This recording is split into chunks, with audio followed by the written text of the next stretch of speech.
Nah, hari ini saudara yang dikasih dalam Tuhan, masih dalam serial khotbah tentang doa. Tema saya hari ini adalah doa membangkitkan pengharapan. Penting untuk kita sadari, penting untuk kita ketahui bahwa dalam hidup manusia itu yang namanya pengharapan itu harus mesti, kudu, wajib ada. Gak bisa enggak. Karena orang yang hidup tanpa pengharapan, dia sejatinya sudah mati ketika dia masih hidup. Karena tidak punya harapan. Jadi dia menjalani sesuatu ya udah begitu aja. Gak ada pengharapan apa-apa. Gak ada tujuan hidupnya gitu. Nah itu sebabnya kenapa Alkitab katakan bahwa pengharapan itu seperti sauh, seperti jangkar yang kuat. Sehingga ketika sauh itu dibuang, jangkar itu dibuang, maka kapal yang ditahan oleh jangkar tersebut tidak terombang-ambing. Kira-kira fungsinya pengharapan itu seperti itu. Tidak membuat seseorang atau hidup seseorang itu terombang-ambing. Dia tetap kuat, dia tetap kokoh, dia tetap tertanam dalam pengharapan. Apa itu pengharapan? Jadi pertanyaan. Sesuatu yang belum namun kita inginkan terjadi. Saya ulangi sekali lagi. Apa itu pengharapan? Sesuatu yang belum kita lihat, namun kita inginkan supaya terjadi.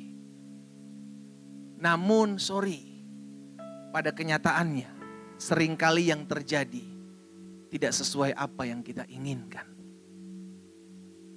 Namun seringkali yang terjadi tidak sesuai dengan apa yang kita doakan, apa yang menjadi ekspektasi kita. Itulah yang terjadi. Itu sebabnya kenapa ada banyak orang komplain sama Tuhan. Tuhan kenapa ya? Saya udah berdoa buat suami saya udah berdoa buat istri saya, berdoa buat anak-anak saya, berdoa buat usaha pekerjaan saya.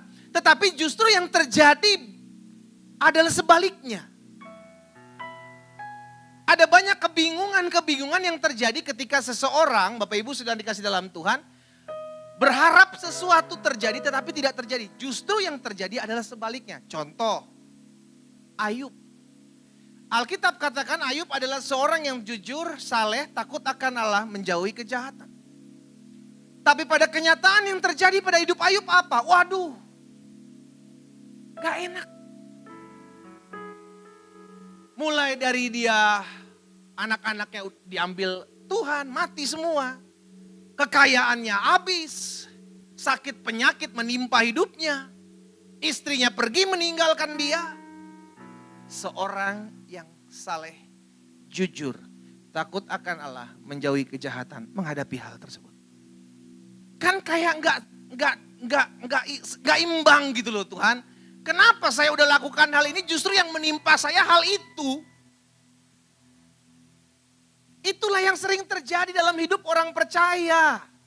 Itu sebabnya kenapa nantinya Bapak Ibu Saudara yang dikasih dalam Tuhan, pengharapanmu itu akan digoncang. Apakah engkau masih tetap berharap sekalipun engkau tidak melihat? Apakah engkau masih tetap berharap sekalipun yang kau impikan, yang kau inginkan, tidak engkau jumpai? Apakah engkau masih tetap terus berharap? Itu sebabnya pengharapan itu pondasi. Pengharapan itu landasan. Pengharapan itu sesuatu yang membuat kita bisa berjalan. Meraih apa yang ada di depan. Gak gampang, gak mudah. Karena manusia cenderung terpengaruh dengan apa yang dia lihat. Ketimbang apa yang dia harapkan. Abraham pun mengalaminya. Tuhan janji, keturunanmu Abraham bersama dengan Sarah akan seperti bintang di langit, bintang, dan seperti pasir di tepi laut. Tiba-tiba Tuhan kasih satu, Ishak, jeder. Gak lama Tuhan minta lagi, pergi ke Gunung Moria, persembahkan anakmu. Abraham bisa komplain, Tuhan sorry, ini baru satu Tuhan, kalau dua mungkin gua kasih. Karena Tuhan janji seperti bintang di langit, pasir di tepi laut. Baru satu Tuhan kasih, Tuhan minta retur. Tapi Abraham, Alkitab catat, Abraham kasih. Kenapa? Karena Abraham yakin Tuhan yang memberikannya Tuhan juga yang sanggup akan memberikannya lagi.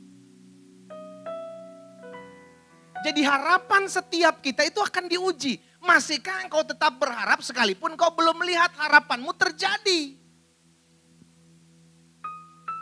Ada banyak orang pergi meninggalkan Yesus karena dia harapannya tidak terjadi. Saya berdoa loh pendeta, sorry, saya ini udah menikah lama. Saya udah berdoa, tapi kok tidak kunjung dipercayakan keturunan. Saya ini udah berdoa loh pendeta. Saya lama supaya penyakit saya disembuhkan. Tetapi kok kayaknya gak ada jawaban ya. Bukankah itu yang sering terjadi dalam hidup orang percaya? Sesuatu yang terjadi tidak sesuai dengan apa yang kita inginkan, apa yang kita harapkan. Kalau gitu ngapain gue berharap? Kalau ujung-ujungnya yang gue harapkan tidak terjadi. Bukan gitu kasusnya. Bukan gitu jalan ceritanya. Yang Tuhan mau sekalipun belum terjadi, engkau tetap pegang pengharapan. Nah masalahnya, setiap orang percaya ketika diuji pengharapannya, apakah engkau masih tetap berharap? Dia gugur di sana. Nah hari ini yang saya mau bagikan adalah ketika engkau berdoa, doa itu membangkitkan pengharapanmu.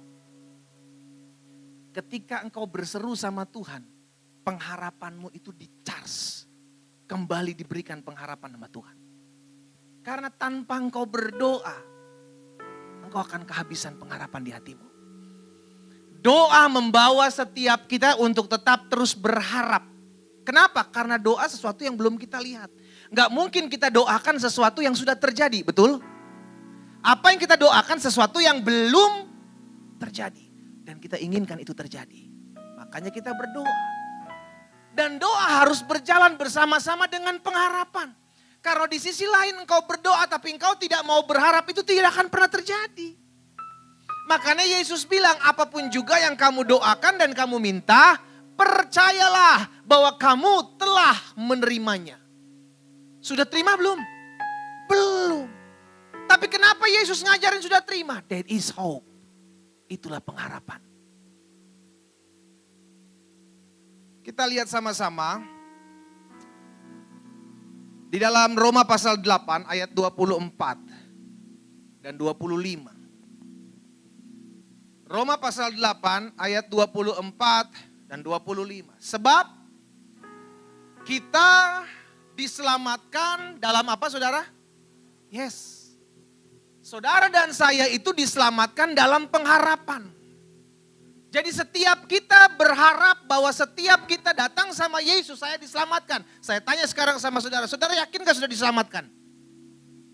Hah? Dari mana yakinnya? Gak ada yang lihat, gak ada yang tahu, tapi saya percaya. Berdasarkan apa? Saya berharap dan saya berharap kepada juru selamat saya. Itulah keselamatan. Yang kau tidak bisa lihat tapi engkau percaya. Apakah saudara tahu Yesus sudah disalib? Apakah saudara lihat? Apakah saudara tahu Yesus sudah bangkit? Apakah saudara lihat? Itulah pengharapan. Itulah pengharapan. Kau tidak lihat. Tapi aku percaya Tuhan. Tetapi disebab kita diselamatkan di dalam pengharapan. Nah orang yang tinggalkan Yesus, itu jelas. Karena pengharapannya kepada Yesus sudah habis. Sudah luntur, sudah tidak lagi pengharapan. Seseorang yang kehilangan pengharapan, dia akan pergi meninggalkan Yesus. Dan sebuah pengharapan itu mulai hilang ketika seorang kehabisan jam doa. Orang berhenti berdoa, stok pengharapanmu akan mulai menipis. Engkau berhenti berdoa, maka stok pengharapanmu akan mulai menipis. Engkau akan mulai tawar hati. Bener gak ya? Sanggup gak ya? Bisa gak ya? Hope-nya tuh hilang. Pengharapannya tuh hilang. Sebab kita diselamatkan dalam pengharapan, tetapi pengharapan yang dilihat bukan pengharapan lagi. Sebab bagaimana orang masih mengharapkan apa yang dilihatnya? Ayat 25. Tetapi jika kita mengharapkan apa yang tidak kita lihat, kita menantikannya dengan orang yang mau terus menantikan janji Tuhan digenapi dalam hidupnya, dia harus tetap terus berharap. Nggak bisa enggak. Pengharapan itulah yang perlu kita miliki terus sampai Tuhan Yesus datang.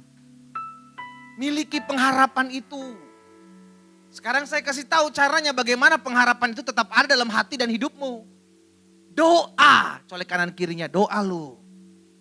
Cuman itu yang bisa meng-upgrade atau push pengharapanmu. Kalau engkau tidak berdoa, lama-kelamaan engkau akan menjadi orang yang tawar hati. Mungkin belum sekarang. Engkau akan bilang, Pak saya udah lama gak berdoa tapi biasanya saya tetap berharap. Belum sekarang. Engkau akan lihat pelan tapi pasti pengharapan itu akan mulai hilang. Engkau akan mulai berkata kepada dirimu sendiri, kok bisa ya saya udah rajin ibadah tapi keadaan gak berubah. Kok bisa ya saya sudah datang sama Tuhan tapi saya belum lihat jawaban doa. Kok bisa ya, kok bisa ya. Dalam hidup ini terlalu banyak pertanyaan-pertanyaan yang tidak bisa kita jawab. Tapi pengharapan itu yang membuat engkau tetap bertahan. Sekalipun aku belum lihat, aku percaya. Sekalipun aku belum tahu, aku tetap berharap. Itulah pengharapan. Karena dimulai dari keselamatan. Engkau belum lihat keselamatan itu, engkau belum pernah lihat karya salib itu, tapi engkau percaya, engkau berharap suatu hari ketika engkau berhadapan tatapan muka dengan Yesus. Disitulah engkau tahu bahwa pengharapanmu kepada Yesus tidak akan pernah dikecewakan. Jadi pengharapan itu sesuatu yang belum kita lihat, itu ada di depan.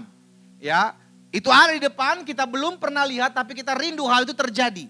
Masalahnya kenyataannya yang sering kali terjadi adalah sesuatu yang tidak kita inginkan. Tidak kita harapkan. Ketika murid-murid Yesus disamperin oleh Yesus satu persatu, maka murid-murid Yesus punya pengharapan. Apa itu pengharapan? Bahwa Yesus akan jadi seorang raja bagi mereka. Raja bagi orang Yahudi. Yang akan mengatasi penjajahan bangsa Romawi pada saat itu. Tapi pada saat berjalan bersama-sama dengan Yesus, ya tiba-tiba Yesus ditangkap. Mulai murid-murid mulai berpikir, nanti juga lepas lagi. Tiba-tiba gak lepas-lepas. Nanti juga ditolong. Tiba-tiba disalib. Tiba-tiba metong. Iya, pengharapannya gugur. Makanya ketika Yesus mati, apa yang dilakukan murid-murid? Kembali lagi ke dunia lamanya. Ada yang kembali menjala, ada yang pergi jauh ke Emmaus, semua bubar. Kenapa? Karena pengharapan kami hilang. Kami pikir Yesus bakal jadi raja kami yang membebaskan kami dari penjajahan Romawi. Ya ternyata gak seperti itu. Itulah yang sering kali terjadi.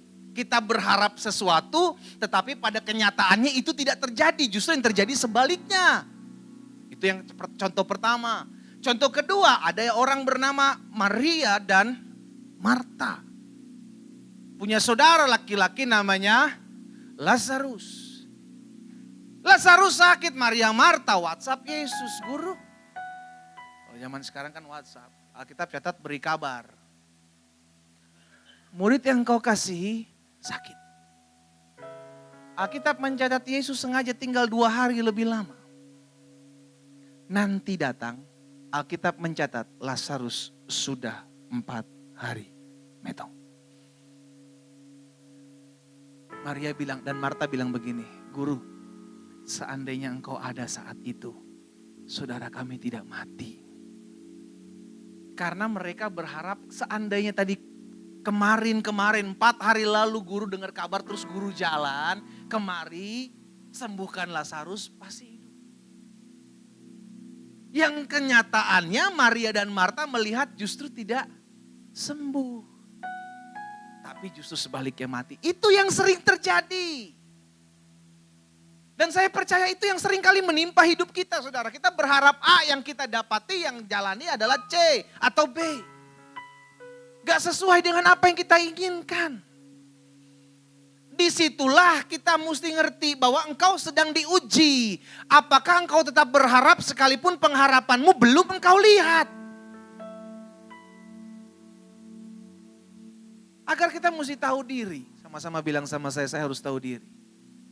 ketika kita berharap sesuatu, kita mesti menempatkan dia sebagai Tuhan. Kalau dia Tuhan, kita hamba, kira-kira siapa yang ngatur, siapa yang diatur? Siapa yang ngatur? Tuhan. Siapa yang diatur? Kalau kita berharap sesuatu sudah dikasih dalam Tuhan, terus kita ngatur-ngatur Tuhan, kira-kira siapa yang jadi Tuhannya, siapa yang jadi hambanya? Seringkali itu yang terjadi. Kita yang atur-atur Tuhan. Saya belum dapat kerjaan, Tuhan kasih. Saya belum begini, Tuhan tolong ya. Saya begini, Tuhan buka jalan ya. Nanti Tuhan begini ya, nanti Tuhan begitu ya. Kalau kita mentuhankan dia, kita cuma bisa bilang sama kayak Maria bilang. Sesungguhnya aku ini hamba Allah, jadilah padaku apa yang kau pandang baik. Gak komplain. Itu juga yang dikatakan oleh Imam Eli ketika Samuel dapatkan pesan, aku akan membantai semua keluarga Eli. Eli cuma bilang sama Samuel, biarlah dia Tuhan. Biarlah apa yang dikatakannya itu terjadi dalam kehidupanku. Eli gak komplain sama Tuhan. Itu yang harusnya kita sadari.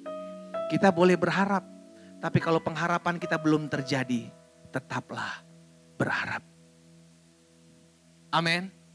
Caranya agar engkau tetap terus tidak kehilangan pengharapan cuma satu. Doa. Doa itu nge-push. Doa itu membangkitkan pengharapanmu untuk kembali boost. Naik.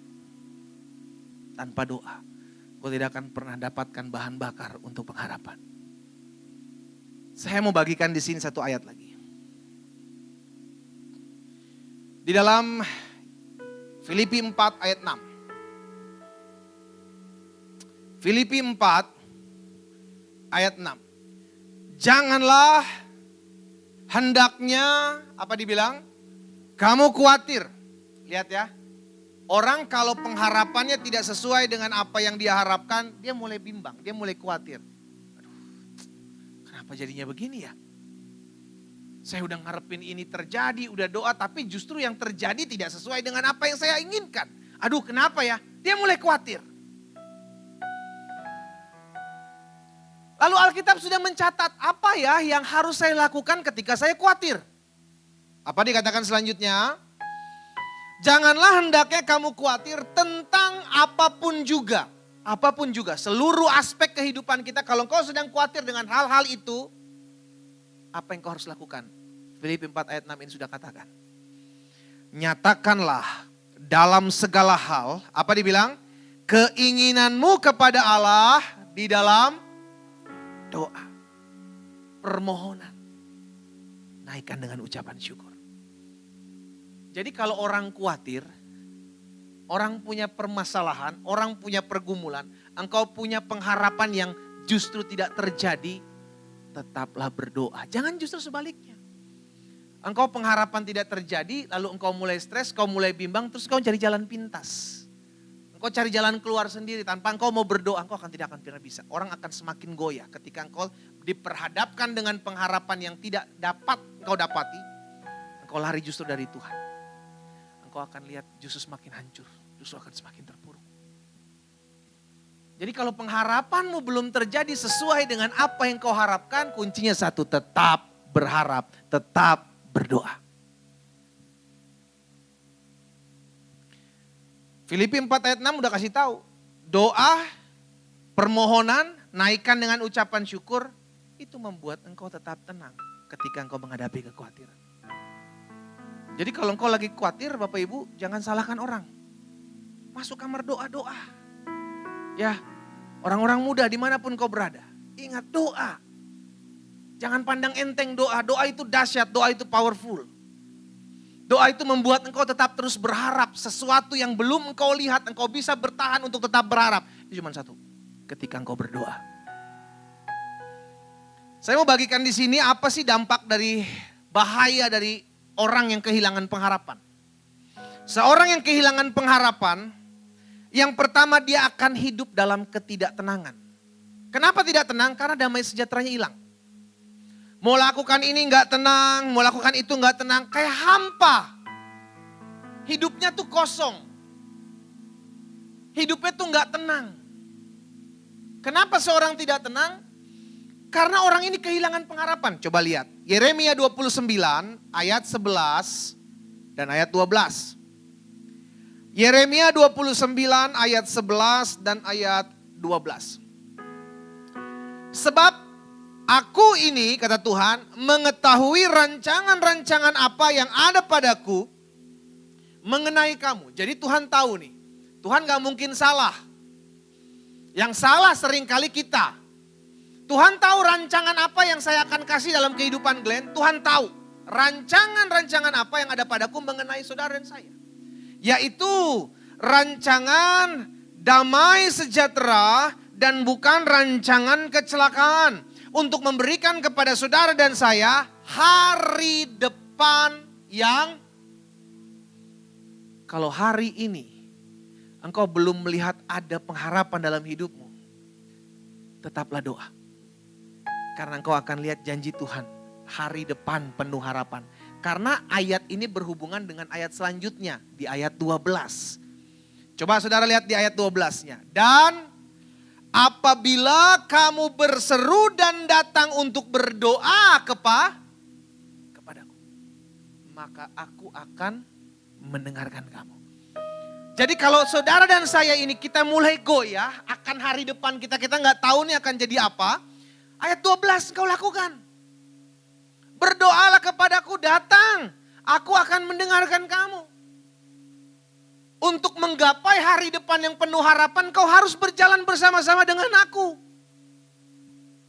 Karena kalau tidak, jalanmu susah. Engkau tidak akan pernah lihat hari depan yang penuh harapan. Boro-boro harapan. Harahap iya. Karena gak punya harapan. Gak tahu jalan tujuannya saya mesti gimana Tuhan. Yang saya lihat kesini mentok, sini mentok, sini mentok, gak ada jalan. Ketika kita gak ada jalan, apa yang kita lakukan? Apakah engkau menyerah? Atau engkau justru lakukan ayat 12? Datang, berseru kepadaku. Dan itu yang mesti kita ketahui saudara dikasih dalam Tuhan. Ketika kita menyadari Tuhan aku perlu Tuhan loh. Untuk tuntun hidupku. Tuhan aku perlu Tuhan loh. Supaya engkau membawa aku masuk dalam rancanganmu yang penuh harapan. Saya bilang di sesi yang pertama. Saya gak pernah mimpi jadi gembala Bapak Ibu. Gak pernah. 17 tahun yang lalu saya masih jadi guru sekolah minggu. Cuma main gitar aja. Gonjreng. Gak ada kepikiran. Gak ada. Tapi yang saya tahu Tuhan punya rancangan hari depan yang penuh harapan. Colek kanan kirinya, tenang. Masih ada harapan buat hidupmu. Amin. Jadi jangan lihat keadaanmu saat ini. Demikian pula jangan lagi engkau menilai orang lain dengan keadaannya di saat ini. Karena engkau tidak tahu. Dia ada di posisi bawah saat ini mungkin. Tapi mungkin di hari depan dia ada di posisi atas. Demikian pula hidup saudara dan saya. Saya gak pernah mimpi dapat istri orang Manado. Di mana saya harus jemput dia dan bawa dia ke Bandung. Gak pernah mimpi. Karena saya besar di Priuk. Saya pikir paling jauh-jauh di Sunter lah. Gak taunya di mana? Manado. Tulang rusuk saya di Manado. Dan bedanya kami jauh usianya. Kalau saudara orang muda hari ini kau belum punya pasangan hidup. Jangan takut. Mungkin pasangan hidupmu belum lahir.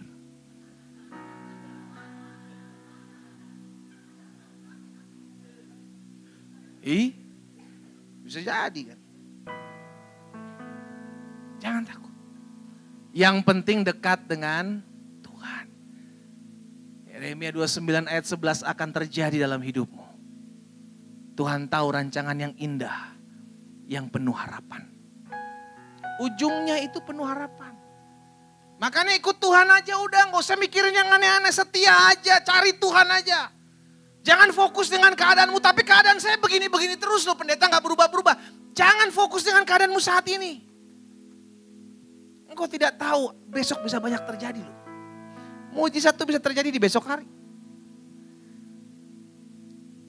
Yang penting pengharapanmu jangan pernah hilang, jangan pernah gugur. Caranya bagaimana? Doa. Tuhan, kuatkan aku supaya aku tetap berharap karena aku tahu rancanganmu adalah rancangan hari depan yang penuh harapan. Sekalipun aku belum lihat. Sekalipun aku belum tahu. Tapi aku mau tetap terus berharap. Jadi yang pertama, orang yang kehilangan pengharapan itu sangat berbahaya karena kehilangan pengharapan akan hidup dalam ketidaktenangan. Damai sejahteranya hilang. Tenangnya hilang. Mau ngapa-ngapain kayaknya ada yang kurang. Mau ngapa-ngapain kayaknya susah aja gitu. Gak tenang. Yang kedua, bahaya dari kehilangan pengharapan. Orang yang kehilangan pengharapan, hidupnya itu akan mengalami kekeringan dan kehampaan. Saudara, kalau pabrik mengeluarkan lemari es merek A, maka ketika pabrik tersebut atau ketika barang tersebut, lemari es tersebut merek A ini rusak, maka dia harus diperbaiki, kembalikan lagi ke pabriknya. Ya. Karena tidak berfungsi dengan baik. Tidak bekerja dengan maksimal. Sama, hidup kita pun demikian. Ketika engkau tidak bekerja dengan maksimal, ketika engkau tidak melakukan segala sesuatu, engkau merasa kayak ada yang kurang dalam hidup saya. Ini waktunya engkau datang kembali kepada penciptamu.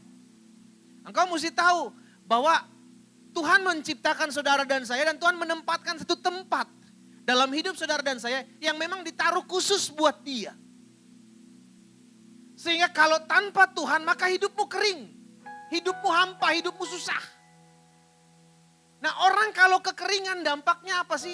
Haus. Saudara kalau tanah kering itu perlu dia apa? Sir. Kalau kerupuk kering perlu banjur. Saya nggak tahu sih kerupuk banjur. Kerupuk banjur, siram.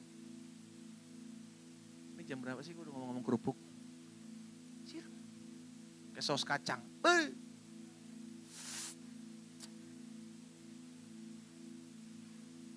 Manusia pun begitu, kalau hatinya kering, dia haus.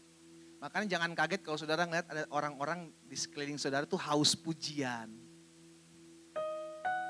Ya, itu hidupnya kering. Haus pengharapan, hidupnya kering. Haus pengakuan, hidupnya kering. Karena yang bisa membanjiri kekeringan itu cuma Yesus. Itu sebabnya kenapa Yesus disebut akulah air hidup.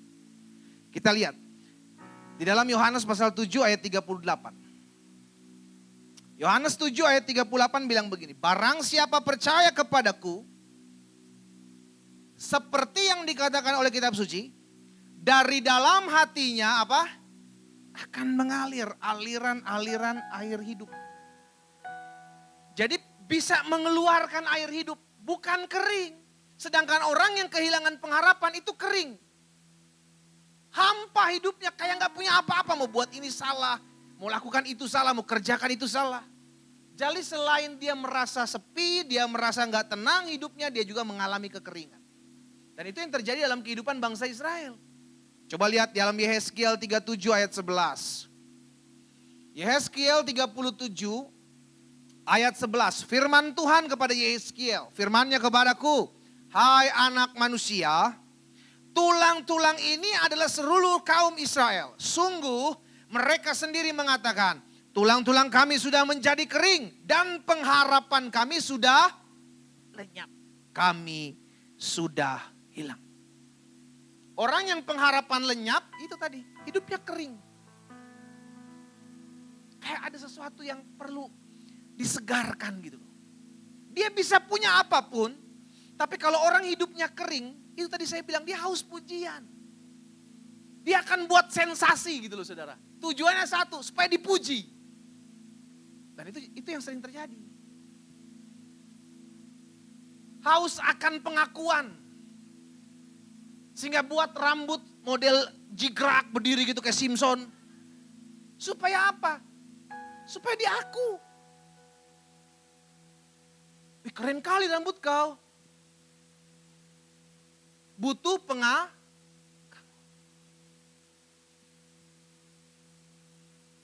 pengen buat tato. Di sini jangan, di kaki jangan, di mana? Di muka. Butuh pengakuan. Kok pendeta tahu? Dulu kan saya dari sana.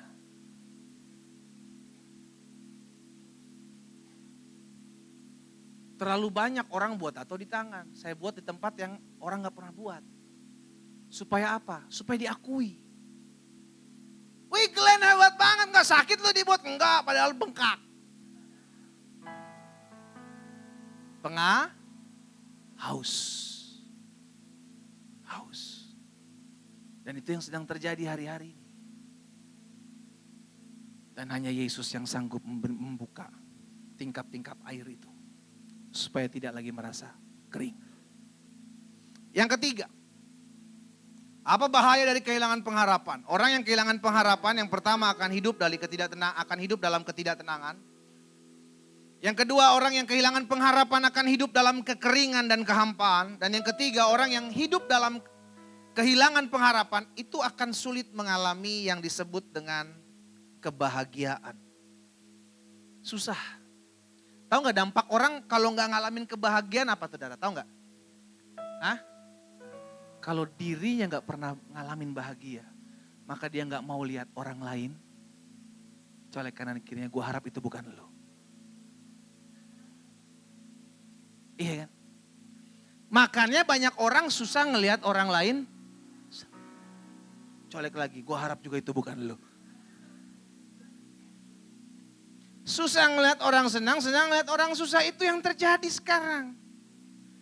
Sehingga baru ngelihat dikit postingan-postingan orang jalan-jalan mulu pasti hasil korupsi, jalan-jalan mulu pasti hasil korupsi.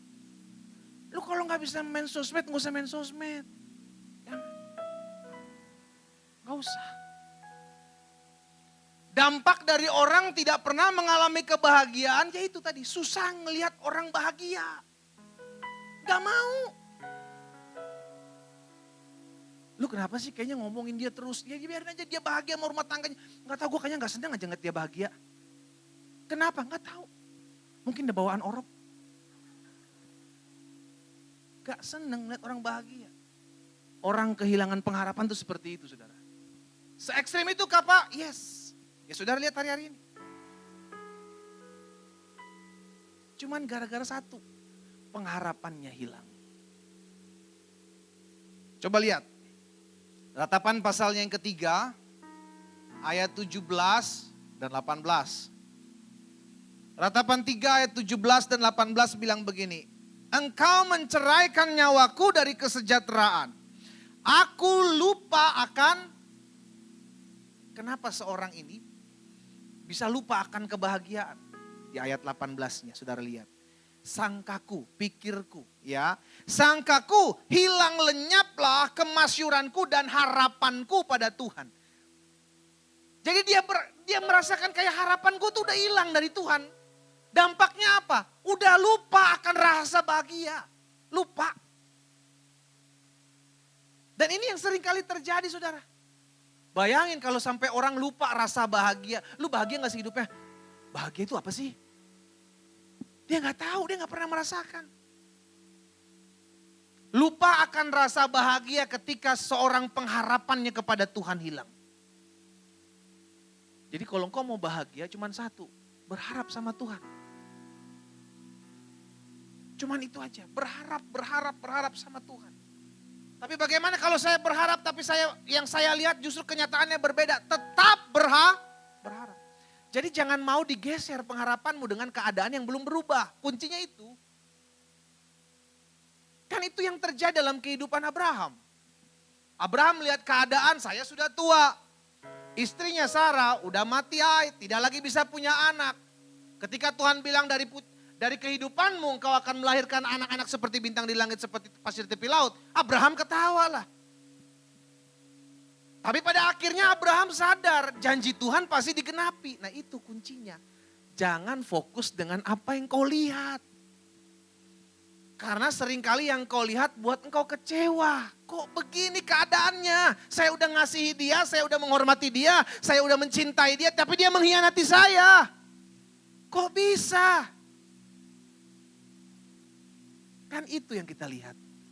Apakah engkau mau tetap terus berharap bahwa ada pemulihan? Ya. Jangan gugur pengharapan. Kuncinya satu. Tetap doa.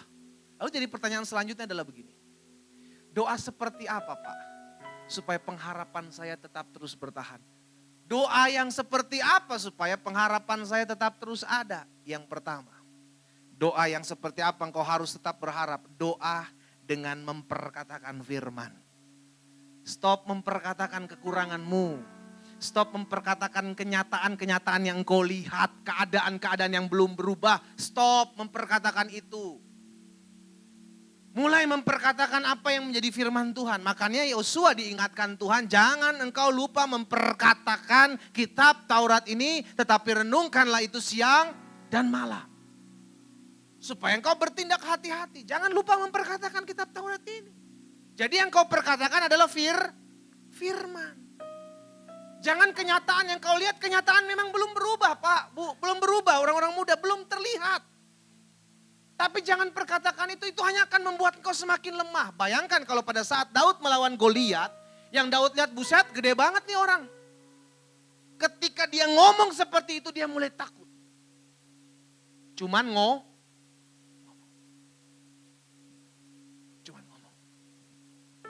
Kalau enggak gini deh, gini contoh nih. Kalau Daud Goliat mungkin saudara enggak ngalamin, contoh.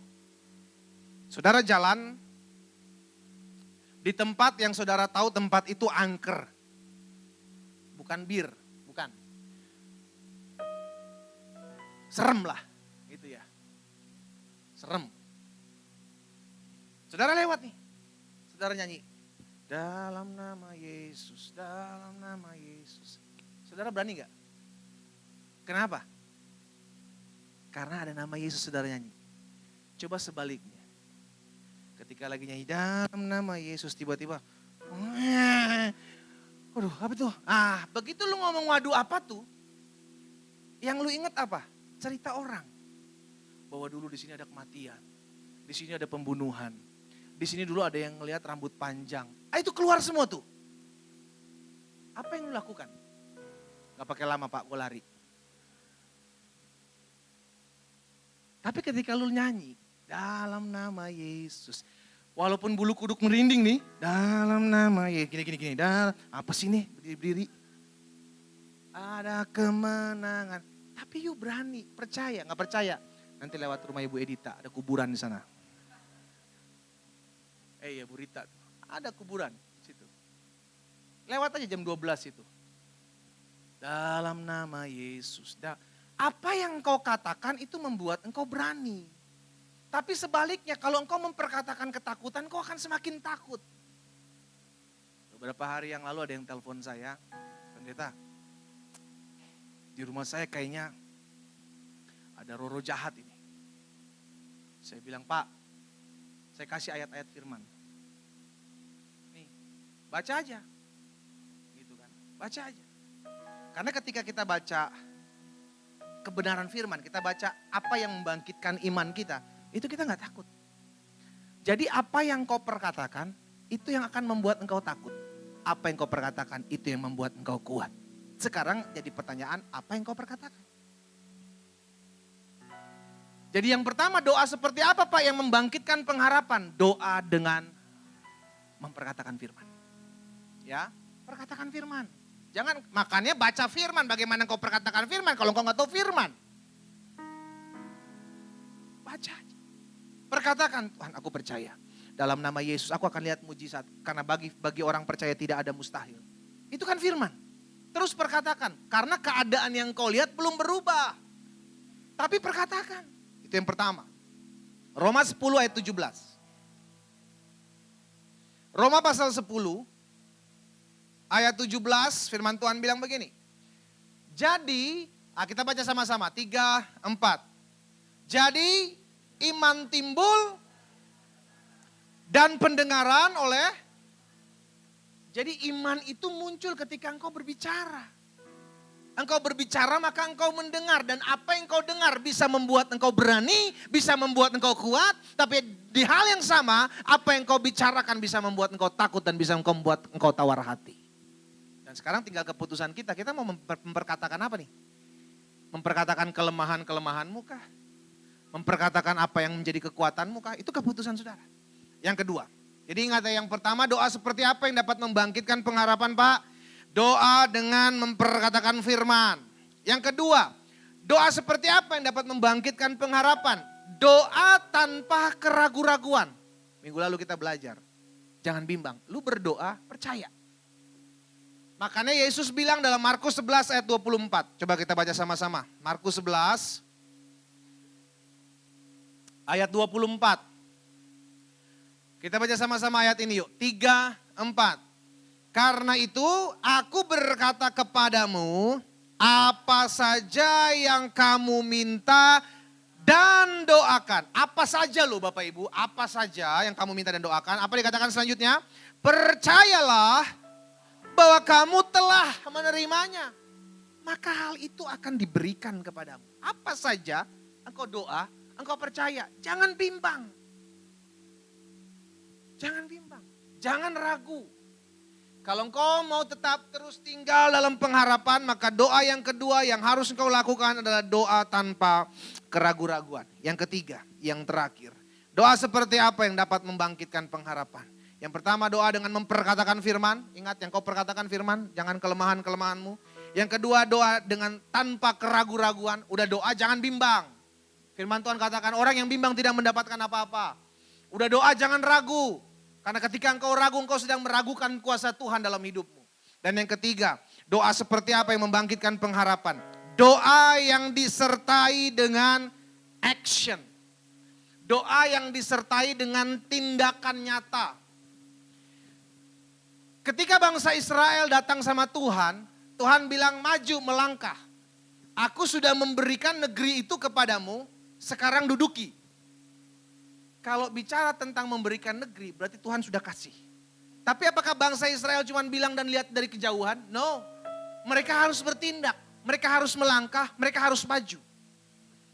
Baru mereka mendapati apa yang Tuhan janjikan. Sama dalam kehidupan kita, kita bilang Tuhan saya berdoa, oh Tuhan Yesus supaya rumah tangga saya hidup rukun. Supaya rumah tangga saya hidup damai, hidup tentrang. Tetapi lu setiap kali ketemu istri lu, setiap kali ketemu suami lu ngajak ribut. Engkau sedang tidak melakukan apa yang kau doakan. Itu yang sering kali terjadi. Kita berdoa tapi kita tidak lakukan apa yang kita doakan. Itu NATO. No action. Lu cuma ngomong aja. Tuhan butuh kerjasama dalam hidup kita. Sama-sama bilang sama saya Tuhan butuh kerjasama. Itu sebabnya kenapa Tuhan Yesus pernah bilang dalam Matius 7 ayat 7. Coba buka ayat terakhir. Matius 7 ayat 7. Kita baca sama-sama 3, 4. Mintalah maka akan diberikan kepadamu. Ini baru ngomong. Langkah keduanya apa? Carilah, itu engkau mulai bertindak. Maka engkau akan mendapat. Yang ketiga apa? Ketoklah, itu langkah nyata. Maka pintu akan dibukakan bagimu. Jadi bukan cuma minta. Tetapi ada yang do something. Ayo lakukan sesuatu. Engkau sudah minta kepadaku, ayo aku kasih. Tapi ayo melangkah. Ayo maju. Kau punya pengharapan dalam doamu, berharap terus sekalipun kau belum lihat. Harapan itu tidak akan pernah mengecewakan. Karena engkau berharap kepada Allah yang hidup. Engkau berharap kepada Tuhan yang ada. Bukan Tuhan yang mati. Itu sebabnya saya berdoa sehingga setiap jemaat yang oleh Tuhan percayakan saya layani hari ini. Tetap terus miliki pengharapan. Sama-sama taruh tangan kanan kita di dada. Sama-sama bilang sama saya harus tetap selalu berharap. Jangan pernah kehilangan pengharapan. Saya undang kita semua bangkit berdiri.